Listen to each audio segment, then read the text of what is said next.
In Numbers 19, God gives Moses instructions for the red heifer slaughter ritual.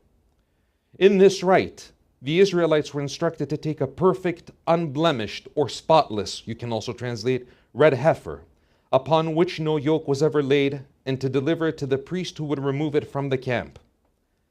Outside of the camp, the heifer was slaughtered before the priest, who would thereafter take some of the blood and sprinkle it towards the entrance of the tent of meeting 7 times. After the sprinkling of the blood, the entire animal was completely immolated in a great fire that would have been set. The priest, as instructed, threw into this great blaze which consumed the heifer 3 items: cedar wood, hyssop, and a piece of dyed scarlet wool. The priest was to overlook the burning until the very end. At the end of this process, the ashes of the animal were collected by an individual who was ritually pure and were stored in a clean vessel. Thereafter, the vessel was stored in a ritually pure location to be used by the Israelites to purify themselves and their dwellings from corpse impurity, considered, of course, the worst of all impurities. When circumstances required it, a clean person was to take some of the ashes, mix it with fresh water, and sprinkle the dwelling or the persons and or the furnishings that have been tainted by the death of a person on day 3 and on day 7, and it was on day 7 after the final sprinkling that you were fully absolved from this impurity.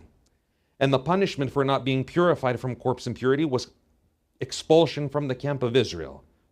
So it is considered the most lethal of all impurities in the ancient Jewish world. There are many puzzling aspects to this ritual not seen in any of the other sacrificial rites in the Hebrew Bible. For example, not only does the priest lead the sacrifice away from the camp, but this is the only rite within the Bible wherein the priest had to look at the animal as he was slaughtering it.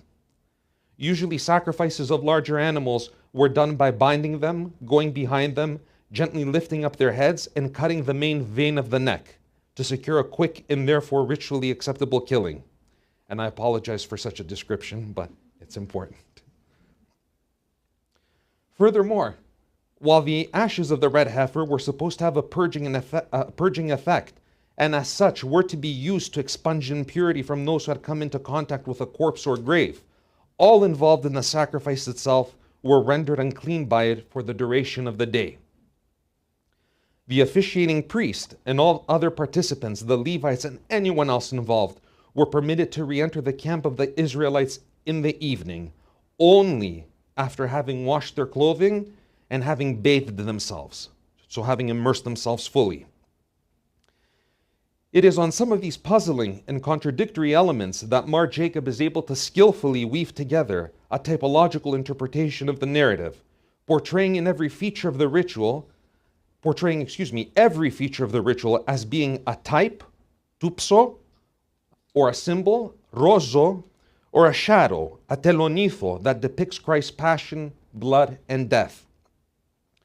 For Mar Jacob, the entire story is a prefigurement of Christ's death and its ability to restore and permanently purify all who enter the church through baptism.